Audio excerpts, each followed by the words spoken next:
Victory at the Supreme Court. Indigenous communities celebrate a ruling that affirms their jurisdiction over child and family services. Bidding on a box of rare hockey cards keeps climbing, and there might be more treasures on the market soon.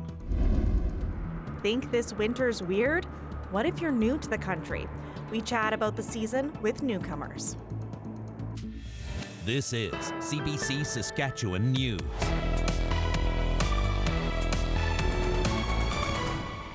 It's Friday, February 9th. CBC Saskatchewan News starts right now. Hello, I'm Natasha Lipney. Sam McKeag is away tonight. The Supreme Court of Canada has ruled the federal government's Indigenous Child Welfare Act is constitutional.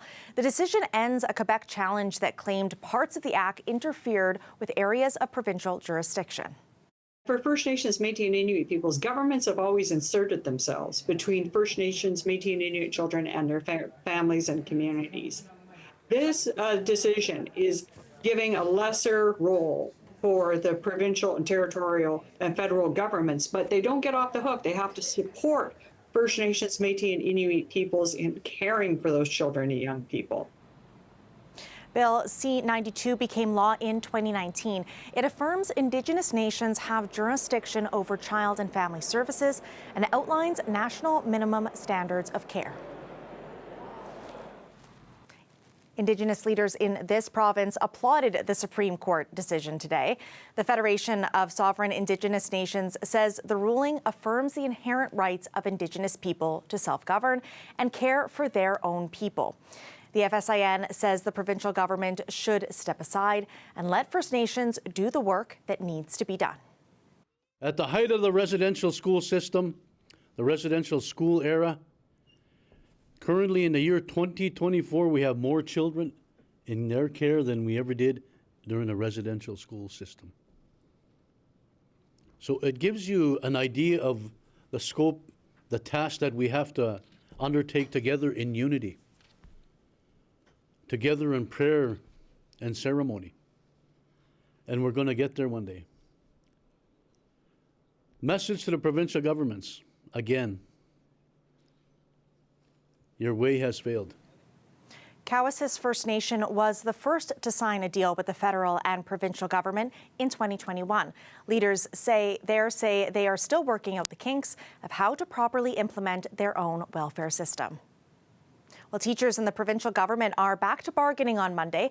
Compensation is one of the sticking points, with a new salary offer on the table. We thought we'd dig into the numbers. Here's the CBC's Bonnie Allen.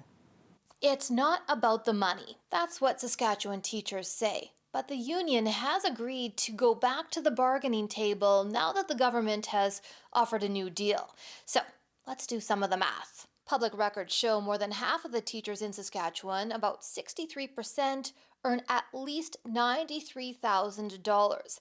That's with 10 or more years experience and in some cases a master's degree. Plus, teachers work a shorter year with 10 to 12 weeks off. The average teacher salary is $88,000, so let's use it. The union is asking for a 2% increase each year. Plus, it's also asking to add the Consumer Price Index, a common measure of inflation. It can vary widely, but let's say we add 3% each year, which is what the government MLAs gave themselves. So together, that's basically a 20% increase over 4 years, and would bump up the average teacher salary to $107,000 by 2028, plus those 12 weeks off. So what's the government offering? It says it's willing to extend the current contract, 7% over 3 years, or another option, tie the salary increase to the Consumer Price Index, capped at 3% a year. So if the cost of living continues to rise, it could be a 12% increase over 4 years, making the average salary just under $100,000 by 2028, plus those 12 weeks off. But if inflation slows, the salary bump wouldn't be that high. And so the two sides are going back to the table. But the union says it still wants to negotiate class size and classroom complexity into the contract. And the government says, No way. We are not going to be including classroom complexity as part of a provincially bargained agreement, but as I've said, we've made several additional investments over the last several weeks. We're going to continue looking at how we make more investment to support school divisions and how we manage complexity issues in the classroom. We have been very clear that we expect class complexity to be addressed, and any agreement that does not include class complexity is not sufficient from our perspective and from the perspective we've heard from teachers across the province. But the two sides have agreed to 2 days of talks. Bonnie Allen, CBC News. Regina is getting big bucks to build housing, something we sorely need in this city.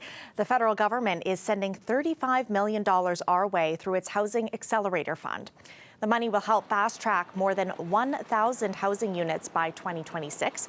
It comes with some conditions, like overhauling bylaws to encourage higher density and multi-unit housing.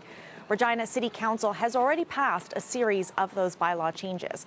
The Federal Housing Accelerator Fund is dishing out money across the country to quickly increase the housing supply. An interesting legal challenge was playing out in a Regina courtroom today. Advocates want the province's disability program to be changed because they say it forces people to make a difficult decision. Alexander Kwan explains. They are on this program because they need to be on the program. They have no alternative but to be on this program. The Saskatchewan Assured Income for Disability Program, or SAID, is supposed to be a lifeline, but some users say it can also be a nightmare. And lawyers were here Friday arguing that the SAID program is discriminatory. Because it violates what the federal government intended, and one is because it's contrary to the charter and specifically the right for disabled people to be treated equal. Currently, seniors using the SAID program are forced to withdraw money from their Canada Pension Plan at the age of 60. That's well ahead of the standard age of 65. The Regina Anti-Poverty Ministry hopes this lawsuit will change that. The real reason for the Canada Pension Plan is to provide a better support for people. But what happens is that while people are on the SAID program, they take it out early. It is deducted dollar for dollar, and we would describe that as a clawback. Government lawyers wouldn't comment on the policy, but in court defended it, saying that 87% of the people who use SAID are now better off. Lawyers representing the Regina Anti-Poverty Ministry disagree. What we do know is that 13% of disabled folks in Saskatchewan who are reliant on the SAID program are disadvantaged. That is, that they have less money at the end of the day when they turn 65 than they would otherwise have. In Canada, New Brunswick and Saskatchewan are the only provinces that make a withdrawal mandatory at age 60. And advocates point to a 2020 decision from the Manitoba Court of Appeal, who ruled that the practice in that province violated the Charter of Rights and Freedoms. They hope their challenge ends with the same result. But we won't know for a while because the judge at Regina's Court of King's Bench has reserved his decision. Alexander Kwan, CBC News, Regina. The Saskatchewan government says it's changing the way it acquires hotel rooms for social services clients. Months ago, the opposition was asking about the government's use of hotels and paying for rooms at a hotel an MLA owns. In October, an evicted senior stayed here at Regina's Sunrise Motel. Her bill went up by a lot once the government started paying. The hotel is owned by Sask Party MLA Gary Gruel, who was cleared of conflict of interest because the hotel didn't have a contract with the government. Today, Minister Jean Makowski announced the government will try a one-year pilot of fixing prices for specific hotels in Saskatoon and Regina. They'll also try to get the best room rates every day. Sort of the day-to-day of procuring those hotel rooms, we are going to ask that the provider, either the ministry themselves or third-party after-hours providers, contracted providers, get 3 quotes before going forward with booking a room. These are reactive solutions to the growing homelessness and poverty and mental health and addiction crises we're seeing out there. Hotels are not the answer. They're not the answer. They're expensive, they're reactive, they will not get at any of the root causes of these issues. Conway also says a government MLA should not be making money through the ministry using his hotel. The government paid Gruel's Sunrise Hotel $220,000 in the last fiscal year to house ministry clients. Compare that to the more than $3 million it spent in 2022 and the following year on hotels for clients. Remember that Regina family who found a box of rare hockey cards? Well, here's an exciting update. Bidding on it has topped $2 million. And the auction house is saying this family has found more cards. Here's Jason Warwick with more. It's almost a lottery ticket. Back then, lottery ticket, holy grail, find of the century. That's how many sports collectors are describing a recent discovery by a Regina family. Last month, they unearthed a crate of 1979 O-Pee-Chee brand hockey cards in their attic. There could be as many as 24 Wayne Gretzky rookie cards inside. In mint condition, these cards can sell for hundreds of thousands of dollars each. They're auctioning them off, and the total amount has topped $2 million. It's pretty extraordinary to find something that nobody thought existed. And the uniqueness of it is the fact that it's an unopened case. Obviously, it's been opened now and the box is authenticated, but it's been put back together and been authenticated as what was originally a sealed case, which is really how it's done. But yeah, it's you would have thought that maybe somewhere along the line that one of these cases would have come out of a longtime collector or dealer's warehouse or basement, but it hadn't until this point. According to one collector, the family's also selling more than a dozen other boxes of unopened hockey and baseball cards. They may not be from the Gretzky rookie year, but Mueller expects interest to be high. Any unopened material like that from the 70s and earlier is just like bees to honey. They'll come after it. A lot of deep-pocketed collectors that love unopened stuff, and so they'll chase it down for sure, and they know it exists because the word is out. The Regina family has asked to remain anonymous. It's unclear when the new cards will be put on the market, but bidding for the Gretzky cards is expected to close later this month. Jason Warwick, CBC News, Saskatoon. Well, it's a nice day to sneak in a winter walk. The forecast looks like those strolls might get chillier next week. Ethan Williams joins us with the full details after the break. Stay with us.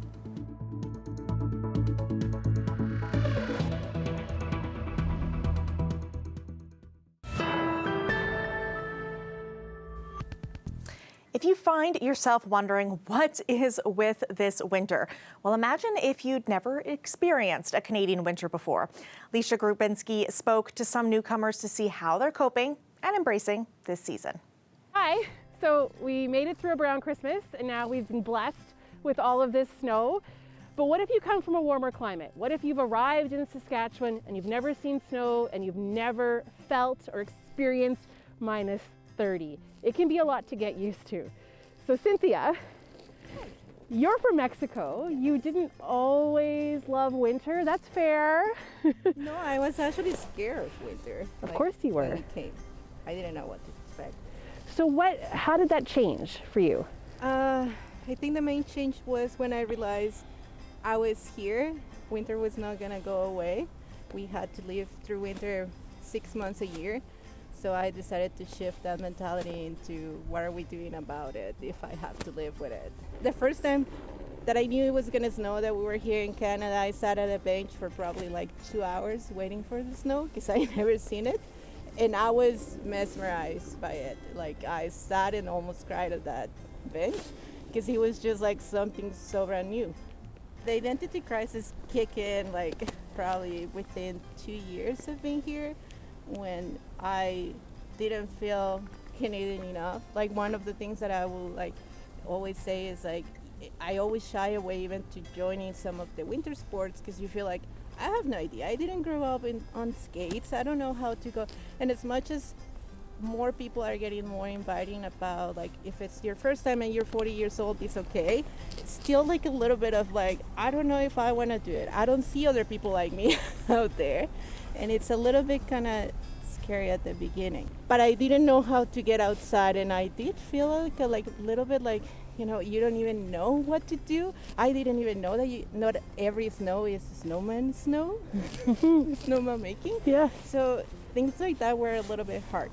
But once we figured out that the whole point was get outside and then we figure out what we need to do, one of the best things was my kid attending forest school was a big eye-opener also. Learning to just even sit and listen to your surroundings. Walk in the forest, look at the chickadees, hear the river.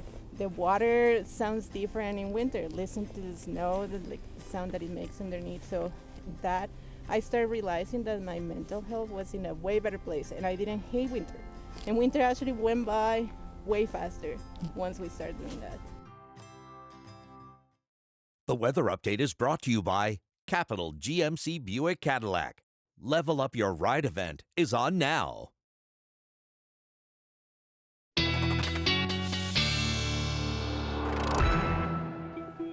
For his take on the weather, we're now joined by Ethan Williams. Hi, Ethan. Hello, and yeah, props to Cynthia for getting out there and embracing it. That's really how we get through the worst of these winter months, isn't that right? Well, we haven't really seen a lot of that bad, nasty winter weather a whole lot. We had, of course, the snowfalls, as Alicia mentioned. We were blessed with that over the past few days, but that has mostly gone away. That storm system moving out of the province. We have had some snow moving through the north. Can't see it here because there's no radar coverage, but that low pressure system bringing the snow to northern Saskatchewan also has a cold front attached to it, and in behind that we are seeing temperatures dropping back a little bit closer to the Alberta border. Still into the lower minus single digits for places like Regina and southeastern Saskatchewan. And that air just going to get colder and colder overnight tonight. Some parts of western Saskatchewan could see some lows near minus 20. A little bit of wind. That could make it feel closer to minus 30 at times. That colder air shifts a little bit further eastward tomorrow, and we're talking about daytime highs minus 5 to minus 10 through much of the province. So still seasonal or above that, but a little bit cooler than the past couple of days here before the much above seasonal weather comes back as we head into Sunday. Now, minus 20, it doesn't seem like much to talk about, especially in February, but this year it is pretty remarkable because in February in Swift Current, we usually see about 7 nights below minus 20. We have not seen any so far this February in Swift Current. Stats are even more stark in Saskatoon. We usually get 11 nights in February below minus 20.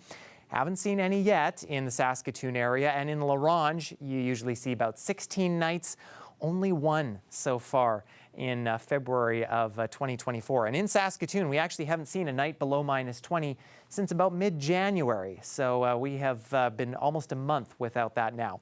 Now, in addition to the high pressure area bringing through some of that colder air behind that cold front, it will clear out the clouds tomorrow for Saskatoon and for western sections especially. I think we'll get some clearing, and then the cloud builds back in for Sunday as we see a bit of a system moving through northern Saskatchewan, and then we play a bit of back and forth here. Sunny for most as we head into Sunday, and then into Monday, more clouds as another little system just skiffs southwestern and south central Saskatchewan. Not a whole lot of snow coming for the north with that system on Sunday, probably about 1 centimeter or 2, and largely going to be staying only in eastern sections of the north. So for Regina, here's what tomorrow is shaping up to be. minus 7 for a daytime high. Again, that's pretty much normal for this time of year.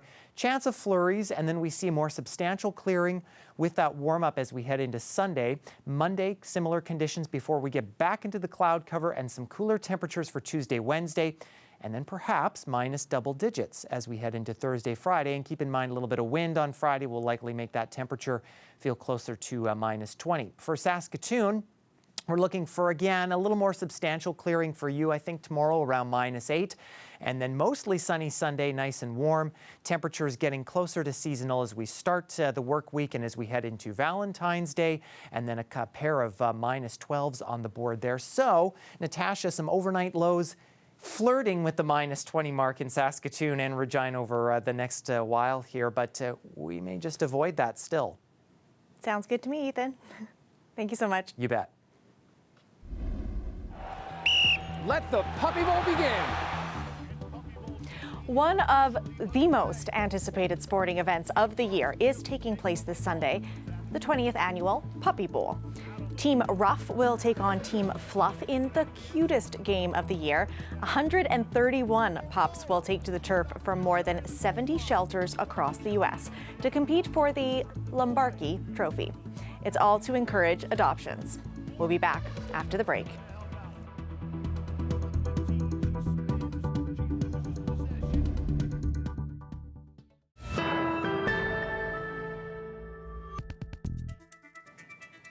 Tonight, the Fifth Estate examines how online groups are exploiting young people.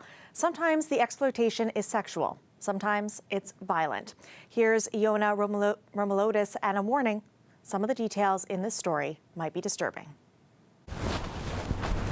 The woods behind her home will always be part of 15-year-old Ali Broadway's horrific story.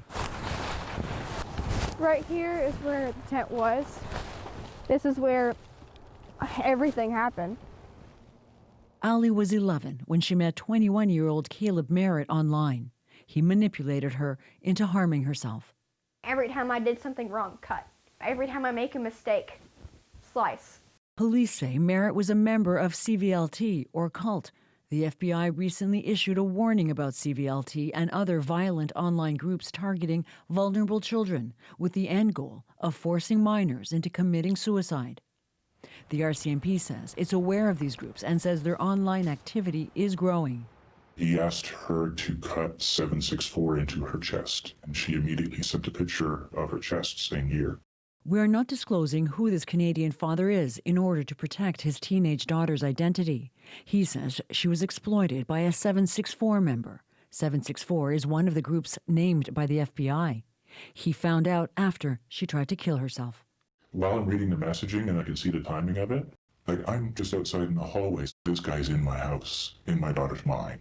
As in Ali's case, the exchanges took place on private chat rooms on Discord. Canada's tip line has received more than 500 reports of minors exploited on Discord last year. We believe that's probably only the tip of the iceberg. It's not clear if the same groups are behind them, but the details sound chillingly familiar.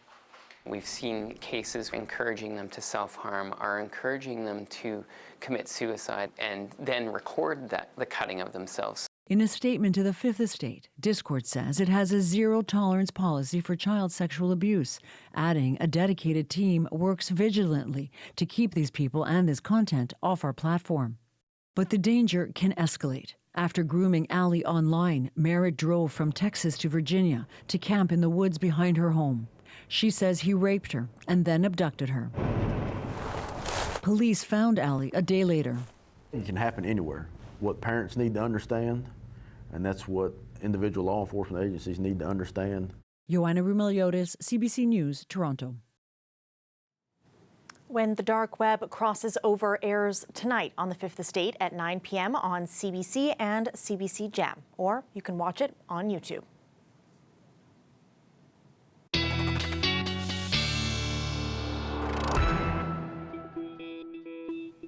Ethan is back with another look at our weather forecast. And in Regina, we'll be starting on a mostly cloudy note tomorrow. -11, so into the minus double digits. Probably feeling a bit closer to -20 with those breezy winds tomorrow morning. And then getting into the afternoon, there is a chance of flurries. Still likely going to be mostly cloudy, and we're looking at a temperature of around -8. That's about our daytime high.